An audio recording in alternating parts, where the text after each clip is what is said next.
Hey, gang, this is Carl White broadcasting actually out here on the front porch here at the secret headquarters of the Mortgage Marketing Animals. And you're listening to Loan Officer Freedom, #1 podcast in the world today. And today we have a very special guest and a very, very, very special topic. And I think I'm going to call this one, I'll hold them down while you beat them up, or something like that. Well, yeah, and that'll make sense here in just a minute. But you're listening to the right episode if you want to hear about trigger leads and maybe a way to get rid of them. And that's good news for probably 98% of us. Hey, and for the 2% that disagree, I totally respect difference of opinions. But this is my podcast, and I get to share my opinion. Now, if you want to be a guest on the podcast and share your opinion, we're certainly open to talk about that. But this is my opinion on this topic. And I've got with me a very dear friend of mine, Owen Lee, who's actually a business partner of mine in the mortgage. He owns the mortgage company that I'm a hired gun for. And you're also on the board of the MBA. And I am. So take it away, Owen. What are we gonna? Let's go into the dirty business of holding them down and smacking them around a little bit. Well, that's a very interesting topic and a very interesting way to phrase it, and also very true. So I'm happy to be on your podcast, Carl, and get a chance to talk to everyone. So first, let me say thank you for that. It really means a lot to me, our relationship, and I really appreciate the opportunity to talk to everybody about this timely topic. As you had mentioned, I kind of have a unique perch to view this topic. In my regular day job, I'm the CEO of Success Mortgage Partners. But one of the other things in which I'm involved is I am on the board of directors for the National Mortgage Bankers Association. And in that capacity, I'm the chairman of MORPAC, which is the political action committee for the Mortgage Bankers Association. And we have been working very hard on behalf of our members, and I think on behalf of the industry, to get legislation introduced in Congress, which we have done, that would ban the sale of trigger leads in all but 3 circumstances. I think trigger leads have grown to just be an albatross around the neck of the industry, and it's high time that we do something about it. And that's what we're trying to do every single day. So you say there's 3 instances where the trigger leads would still be allowed. So that's right. I think, the trigger leads, I don't know. I always try to look on the positive side of things, and I always try to look at the positive side of people. And even when people do things that in my opinion, is screwed up, I try to find a positive angle on this. And I think, I don't know, perhaps in the beginning, trigger leads were not a bad thing. I'm not going to call it a good thing, but not a bad thing. I don't know if the credit bureaus strictly did it from a profit motive, which certainly nothing wrong with that. That's why you and I do mortgages, right? We do it out of granted, families benefit from it. We like that part, right? We like that part. But, let's be honest, if we didn't turn a profit, we'd probably do something else, like go fishing, go golfing, something like that. Yeah. So let's talk for a minute about how it has seemed to have gotten out of hand a little bit. And then we'll go into the 3 instances where maybe it's okay. So, what's your opinion on this? Do you think it was ever a good thing, or you think it was a bad thing and it's just gotten worse? Well, I think I think there is an element to it that could be good, right? I think we can all envision this kind of utopian scenario where a borrower gets their credit pulled by a mortgage company, and some other extremely friendly mortgage company calls them in a very polite, non-intrusive manner and just says, "Hey, Mr. and Mrs. John and Jane Doe, let me take a look at that loan cost estimate. Let me take a look at that deal that you've got there and see if I can do a little bit better for you and maybe save you a few dollars." That's not what trigger leads have become, and that's certainly not what they are today.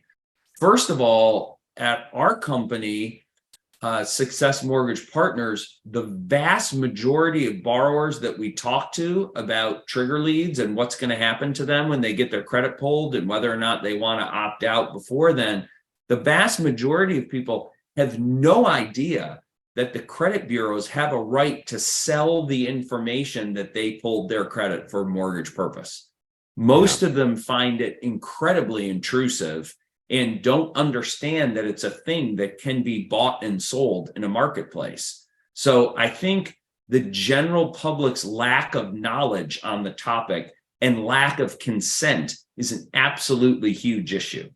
And I think when, Washington, D.C. sets up a system where people have to opt out rather than opt in, that's clue number one that maybe something just not right the way people perceive it. And then what we've seen as technology has gotten better, as automatic emails, automatic texting, CRMs, slide dials, voicemails, all those kinds of pieces of technology, you lop that onto the trigger lead sandwich, and what you have is an incredibly intrusive process. We did a test of a mortgage loan processor inside of our company recently who was getting married, buying a home. Obviously, we knew she was going to come to us for the mortgage, so we didn't really worry about the trigger lead aspect of it. But I thought, let's just track this, for educational purposes.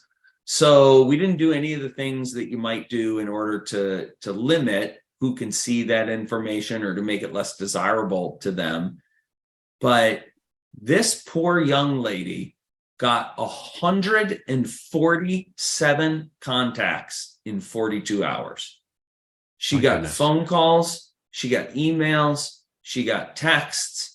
It was a very, very intrusive process. I don't know how in the heck anybody can keep track of 147 reach outs, right? Wow. It's just ridiculous. And the surprising and somewhat scary thing was we answered the phone on these a number of times, and the number of times that people tried to trick the borrower into giving them information. Oh, I'm with the mortgage company. They wanted me to call just to help out with your mortgage. Can you give me A, B, and C? Or, oh, I work with, and the person would stutter in hopes that the borrower would say, oh, you work with Bob? Oh yeah, Bob. Bob asked me to call. I mean, just crazy stuff. And there's no control over it. There's very little policing of it. The credit bureaus sell the information and then they sell it again and then they selling dated, and people put it into these systems with this automatic systemic reach out on multiple levels, phone, text, email, whatever, and has really birthed a process that's quite intrusive and quite resented by the vast majority of the public. Why do you think it is that this is even allowed? Like, we think of all the privacy, when you first were talking about, interesting that we have to opt out instead of opting in. It seems like, my information about what I'm doing with my bank would be my business and my bank's business alone. So how did the genie get let out of the bottle in the first place, do you think? Boy, I wish I knew. Obviously, like a lot of things, I think you start by following the money.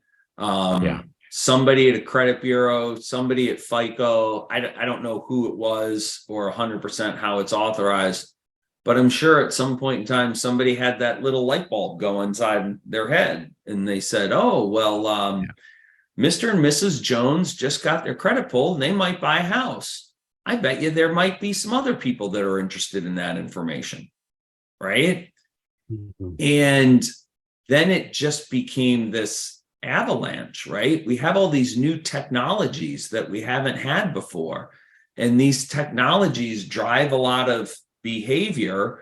And I think, you took some process where, you felt it might be good or there might be some benefit to the borrower, and what it's become has just been horrific. And then on top of that, you've got this service economy in the United States that's just incredibly data driven. How many times have you heard some tech CEO say, well, we're not really a software company, we're a data company. We're not a financial services provider, we're a data company because we know how to use our data, right? Well, this is part of that. And, from where it started to where it's become, I don't think there's a loan officer in the mortgage industry that hasn't been hurt or harmed by trigger leads in some form or fashion. Yeah. If you'd asked me, hey, Carl, how many people do you think when somebody gets their credit pulled by a mortgage company, how many trigger leads it calls or contacts it would trigger? Mm-hmm. I was going to guess 5, 6, 7, 8, maybe on the outside 10. No clue that it would be anywhere even remotely close to 147. That's just a humongous number. Now, I know we're going to talk about how our loan officers, our listeners here, can help participate in this. Mm-hmm. You're going to talk to us about a bill. Yes. Before we do that, two things just real quick. Tell me, you said a minute ago, you guys, when y'all were doing this test, that you didn't do anything to limit the pools. Any tricks of the trade of how to limit the pools? Like if I'm a loan officer, there's a couple of things that you can do, some more successful than others, some are a little outdated. The number one thing you can do is you can have your borrowers go to opt out. We touched on that earlier. The problem with opting out is it's a long process. It really takes about 5 to 7 days. People want to know, can I buy that house? Am I pre-approved? What's my score? They don't want to wait 5 or 7 days. And I think that opt-out process has been created purposefully to make it difficult. And so, you can do that. Some people have had some success. You used to be able to put in a value range that the people were looking for. So you'd make the value range super low because how many people get real excited to take a $32,000 loan application? And, there were some things that you did before, but we just straight up did it in this example. Yeah. Yeah. I know we used to do this thing where you'd either leave the phone number blank or actually we did a couple things. We on the phone number, sometimes we'd put it as my office, right? So the receptionist would pick it up, and then we got the phone number to the White House, and we'd start putting in that phone number. We really did that. All right. So you talked a few minutes about. You said there's some legislation going around to limit this. Except in 3 areas. So let's talk about the legislation and let's hit on the 3 areas where trigger leads would still be okay. And so I think who's heading up this legislation? That's right. So I think that is it's very important to just kind of take a step back before we talk about this and just think for a second about, okay, well, how practically speaking, how would a ban go into effect? How would we get that result? And it starts, I don't know if I'm dating myself or whatever. I'm 53. I used to watch Schoolhouse Rock on Saturday mornings, right? The little cartoon would come on. I'm a Bill, just a lowly Bill, or whatever the lyric was. But you literally get a member of Congress in the House of Representatives or in the Senate to introduce a piece of legislation that becomes your bill. And then you try to get co-sponsors. And in today's era of divided government, right, we have House of Representatives is Republican, Democrats control the Senate, Democrats control the White House. So we have divided government. Very, very little, whatever your political stripes are, I think we can all agree that very, very little actually gets passed. That doesn't absolutely have to be done. So we have to be strategic when we get a bill introduced about giving it the greatest opportunity to pass, because the purpose of introducing legislation is to get something good to come out of it, to get something passed. It's not to make you feel good, right? So a lot of times what you really, really want is possible to get passed. And then a lot of these pieces of legislation, either, you have to get really, to have a serious piece, you want to get sponsors who are both Republicans and Democrats. You want friends on both sides of the aisle. And if you can get your momentum get some momentum behind your bill, you might be able to get it passed. Consumer advocacy issues are one of the few things that's getting legislation done right now. Or you might get your bill folded into a larger bill that might get done, but it's about getting it across the finish line. And so if I take off my independent mortgage banker hat, my success mortgage partner hat, and put on my one of my other hats that I wear during my workday as chairman of MORPAC. MORPAC is the political action committee for the Mortgage Bankers Association. So we were able to get some legislation introduced by a representative from Tennessee named John Rose. It's House Resolution 4198. And it is a ban on trigger leads except for 3 circumstances. And the 3 circumstances, those parties that are still, if this legislation were to pass, that are still able to get trigger leads are basically 3 people. Number 1, their depository bank. Number 2 is their current mortgage servicer. And number 3, somebody who has the consent of the borrower. So presumably that's going to mean former mortgage company, right? If you're a loan officer who's out there, who's in the industry every single day, you're going to have your borrower sign a statement, either part of the application package or part of the closing package, where the borrower asks you to continually monitor their mortgage situation and their credit situation, which will give you the opportunity to be that third party, somebody who can get this information based upon the consent of the borrower. And so that would just be 3 lead sources. And I think one of the reasons why that's important is because it eliminates some of the natural lines that are drawn in the industry, right? People who originated the mortgage, people who are servicing the mortgage, maybe a depository bank that created the late relationship or has an opportunity to do that mortgage. If we got a piece of legislation passed that had those 3 exceptions, it would be a 95 to 97% improvement over what we have right now, which is essentially the Wild West. And so it sounds like on these 3, because that was one of my questions today, is so I subscribe for a service, right? In my branch, I'm a non-producing branch manager.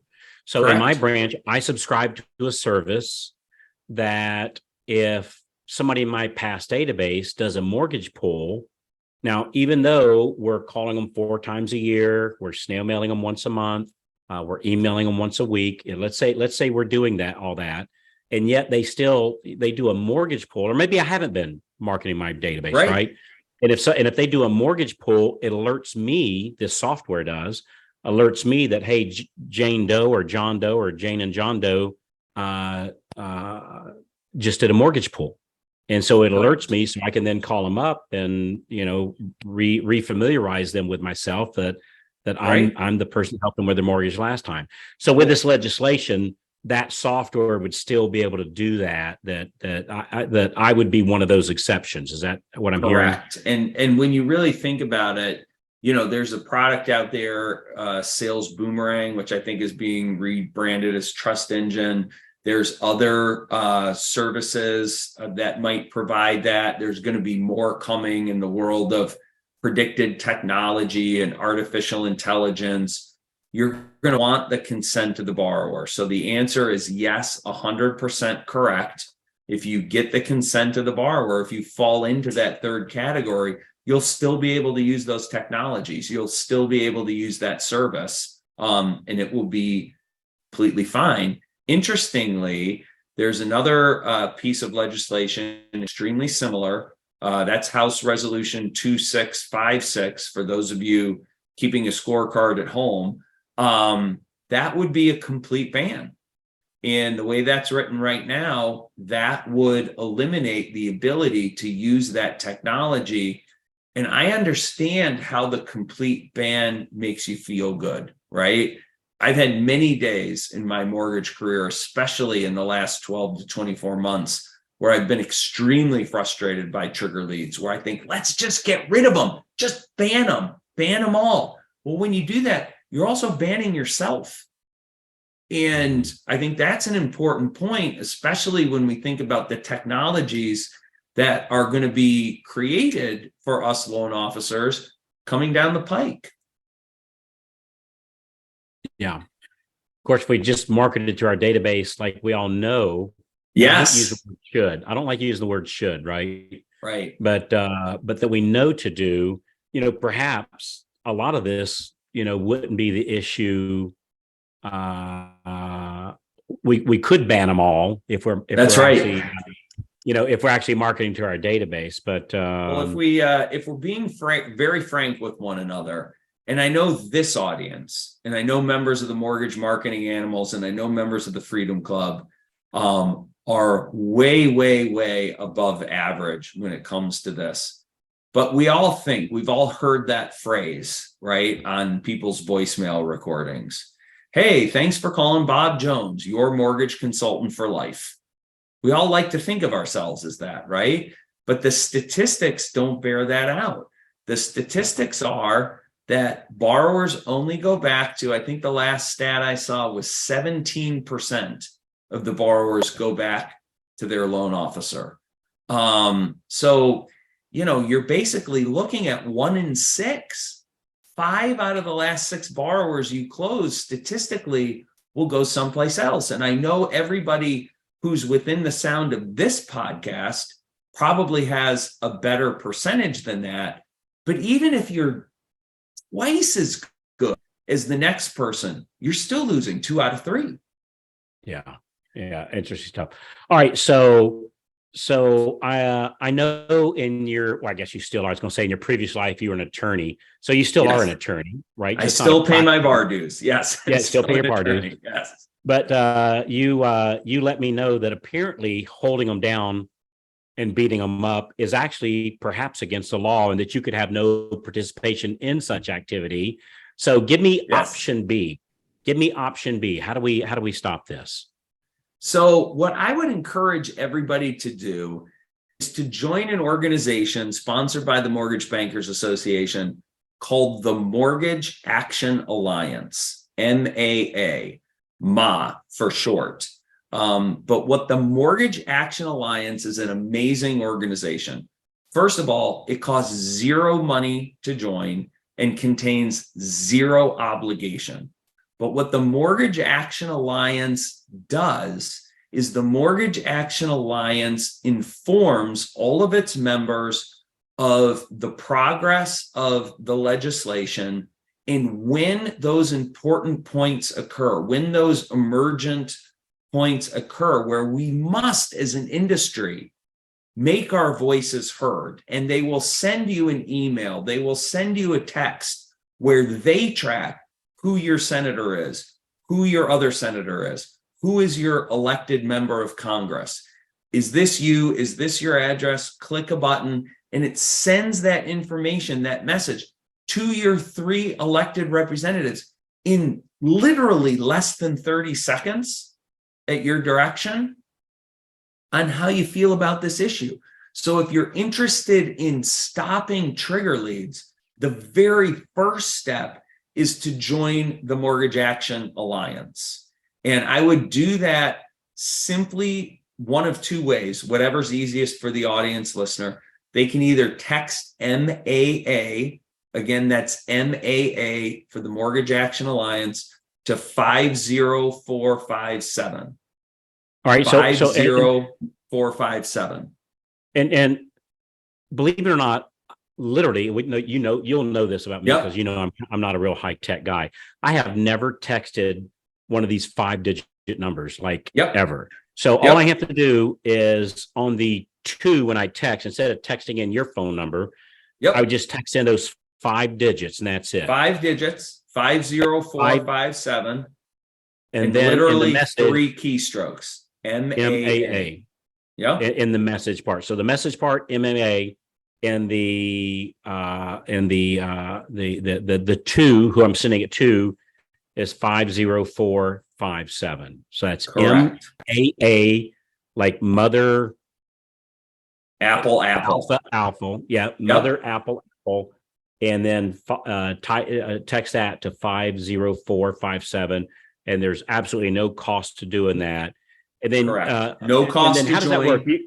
And then you guys will start. Will send me information about how to sign petitions, and maybe if I want to make a donation. Let me just get this out. I did say there's 2 ways to join. The other way to join is you could email MAA, same thing, their Apple Mortgage Action Alliance at MBA.org, for MBA for Mortgage Bankers Association. So if you wanted to email MAA at MBA.org, that would also get you a link to join. And no cost to join, no obligation to do anything. They will send you information. They're going to ask for your home address so they can figure out what your voting district is, so they can pre-program who your 2 senators are, who your House of Representative member is, and then you'll get what's called Mortgage Action Alliance alerts.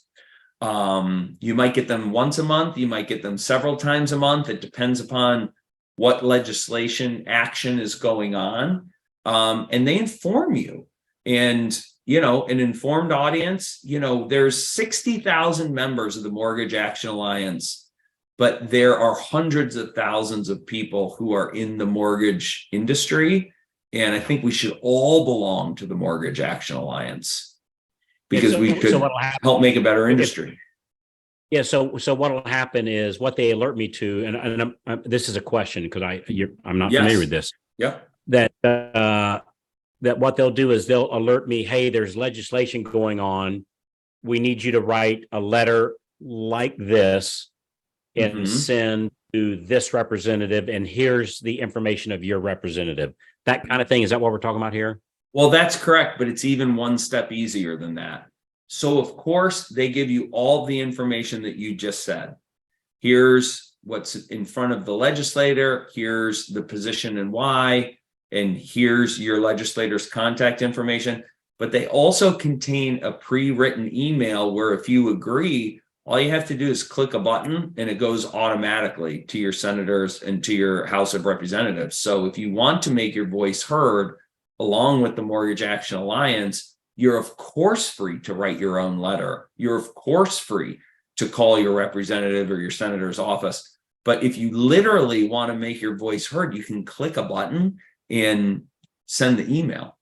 And so it's easy. On the trigger leads, so way back when I first got into the business in trigger leads, I think have been around as long as I've been around, I think, as far as the mortgage, which is 20 some years now, 23, 24 years, something like that. So it's been around for a long time. I think there was a time where some loan officers actually did pretty well on those, like because it was 2 or 3 or 4 people. Now, I mean, between the 2 of us, Owen, we know literally tens of thousands of loan officers for sure. Yep. And I know of 0 people, and I know a lot of people, I know you do too. I know of 0 people that are loan officers that are what I would call successful at the trigger leads. And I'm not saying they're not closing a loan or 2 here or there, but as far as like what we would consider as real success, I don't know of anybody doing that. And I've always thought if they would spend that same energy prospecting to A, a past database, or B, to people that can refer them business, it's a much, much, much higher closure ratio. Because for us, using the system that we do, we close 1 out of 4 lead, 25%, 1 out of 4 leads that say real estate agents refer to us. So if I want to close 4 deals for the month, I just need 16 referrals for the month, which is easy enough to do. And I always thought if these people, it's almost like, and I'm not putting them in the same category, but it's the same thing. Like sometimes I look at criminals and again, I'm not calling these people criminals, right? But Right. Criminals would use that same geniusness, or in this case, if those salespeople would use that same sales creativity in a positive way, that have much more success, make much more money, and not under the threat of getting held down and figuratively speaking, obviously, and beat up. I mean, I don't know if anybody goes to a mortgage conference and says, I do trigger leads, right? That would not be a real person. But I don't know if anybody do what I would call successfully. Well, I think what happened is, trigger leads used to represent, what my old Polish grandmother used to call elbow grease, right? It was hard work. You would get the list. You knew those people were interested in a mortgage, or at one point in time in the recent past had been interested in a mortgage, and you would call them, and that represented a good type of prospecting, right? Today, what we know, when you overlay the massive amount of technology that we have available to us, the pre-programmed reach outs, the texts, the emails, the phone burner, the slide dial, right? Tack that all on top of one another. And now you've got that piece of information, that trigger lead being sold a dozen times, and each company does 12 to 15 reach outs. There's your 147 that reach it. So how do you make your voice heard, right? What I can guarantee you is there aren't 147 loan officers calling a real estate agent, right?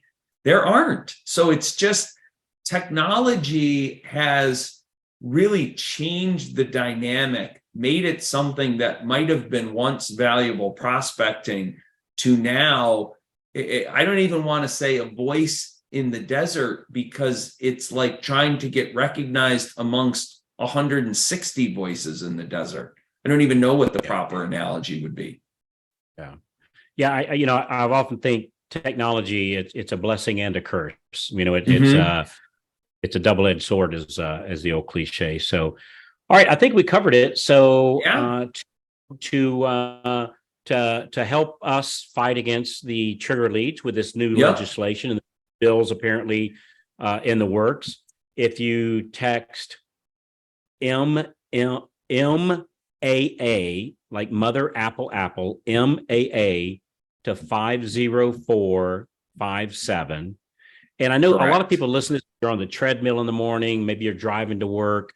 Make sure you save this episode and go back when you're in front of your computer and can do this, or in front of your phone and can do it, or when you're not in your car and do it. This is a really big deal. MAA to 50457, and give that email address one more time, Owen. The email address is same thing, MAA, Mother Apple, or Mortgage Action Alliance, MAA, at MBA.org. MBA, of course, for Mortgage Bankers Association.org. And if I could, just two more things real quick, Carl. Sure. Would be number one, when you think about those two bills, right? The one bill that has the three exceptions and the one bill that's a complete ban. A lot of people in the mortgage business, I know some people affiliated with the mortgage broker end of the business, are for the complete ban. Just remember, that bans yourself, okay? And the goal of introducing legislation is to get something passed. It's not to get it introduced and feel good about it. So when depository banks, who are very powerful in Washington, D.C., and mortgage servicers who own billions and billions of dollars, trust me when I tell you, they have a lot of friends in Washington, D.C. My view is when they stop lining up against a complete ban, that ban is going to be almost impossible to pass. And at the end of the day, I live in the regular loan officer industry. And for those of you who aren't watching this podcast, I'm making those fake air quotes when I say regular. I would put loan officers who live in our space of the industry up against a mortgage servicer or depository any day of the week and twice on Sunday. It would be a far better position to be in.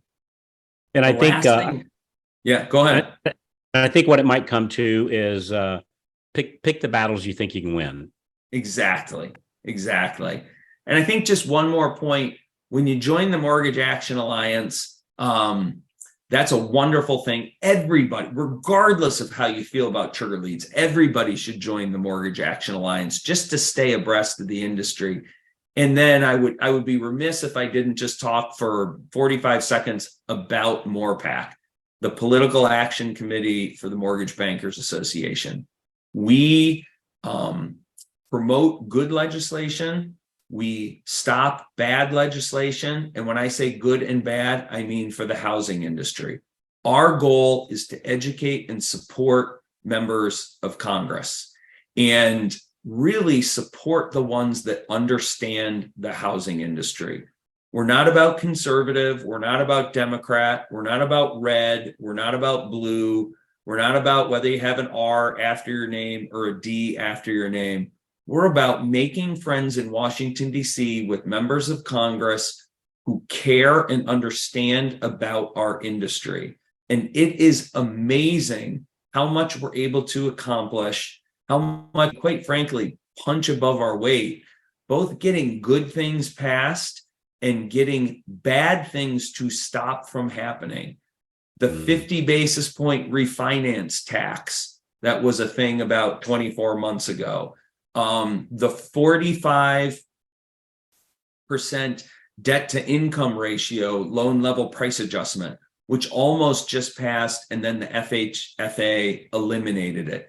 These are victories of MBA advocacy, and MORPAC strongly supports and amplifies the voice of the Mortgage Banker Association. They strongly amplify the voice of the Mortgage Banker Association. So they get these excellent things across. And I think sometimes people in the industry don't realize that we all need to participate in creating those victories for our industry. How many loan officers listening to this podcast would have an easier job if there was another loan level price adjustment at 45% debt to income ratio? Those victories aren't won without a strong MORPAC. So join the Mortgage Action Alliance, pay attention to MORPAC, and create a better industry for ourselves. All right. Sounds good. Well, I think we covered it, Owen. Is there something I should have asked you that I didn't? No, I appreciate the time today and appreciate everybody listening. I have a real heart for this industry. I absolutely love it. I feel fortunate to be in it, and love chatting to people who are in it also. All right, cool. Hey, and I know we could turn this into a love fest. I really appreciate you picking up the battle axe and going to battle with us as the collectively as a whole, all the bankers and brokers. This is an area where we all come together, and appreciate you helping with the legislative side of this, because I always tell people same thing with the people that are members, or not just the members, but people that run the National Brokers Association, Yeah. the Florida Mortgage Professionals, and my friends over at California Association of Mortgage Professionals, my friends at the New Mexico Association. I really, just in all, I couldn't name off all 50 states, or I'll run out of time. Right. I know you have a lot of friends, Carl. I'd forget one for sure. But I really appreciate what those guys do, and I often thought that you and them that work on this stuff. I do what I do because I don't have what it takes to do. It's so frustrating to me because I keep thinking in common sense, and I know things don't work that way. And so I really appreciate there's a shortage of common sense in Washington, D.C. sometimes. And I think it's incumbent, regardless of your political persuasion, I think it's incumbent on both sides of the aisle. We all, I think, every member of those organizations, I know for the people that I'm lucky enough to work with at MORPAC and the Mortgage Bankers Association, our common thread is we want to leave the industry a little bit of a better place than we found it. And I think you'd be amazed at what you can get accomplished working together with that thought in mind.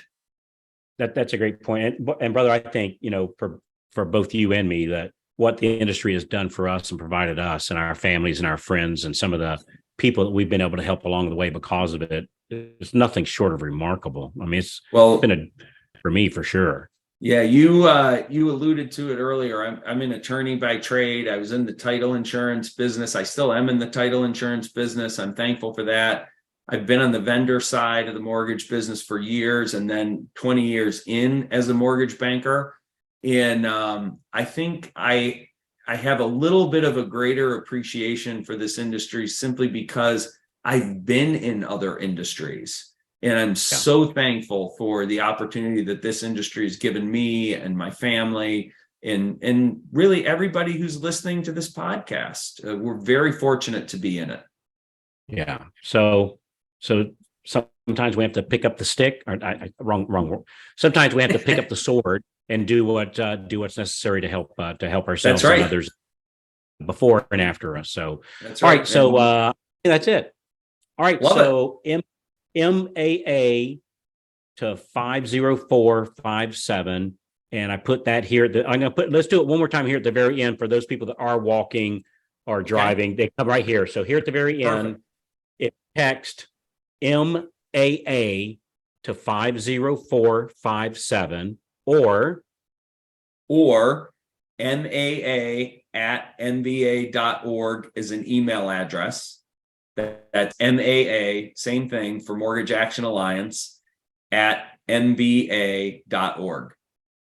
All right, that's it. So, all right, so we'll cut it off here so you can find this easy enough. Hey, thanks so much. Hey, we need some special help on this one. Please forward this to your loan officer friends. We would really, really appreciate it. I'm sure they would too. And so forward this episode to your loan officer friends. You guys know that I'm more of a marketing guy. I don't get in the I don't know, the very important, but the workings of a lot of this stuff. And this is one thing we really all need to come together on. So please forward this episode to some of your friends. And that's it. That's my call to action for today. Forward this to a minimum of 3 of your favorite loan officer friends. So with that, Owen, appreciate you being here, brother. Thanks for all you do. Excellent. Loved our time together, Carl, as always. As always. So, and you're in the beautiful city of Chicago visiting, which I'll be there on Saturday to visit. And so, who knows? Maybe we'll cross paths. So, thanks again, everybody. Appreciate it, and we'll talk to you. We'll talk to you on the next episode of Loan Officer Freedom. And go get registered for that right now, and help us with this. Thanks again. Talk to you later. Thank you.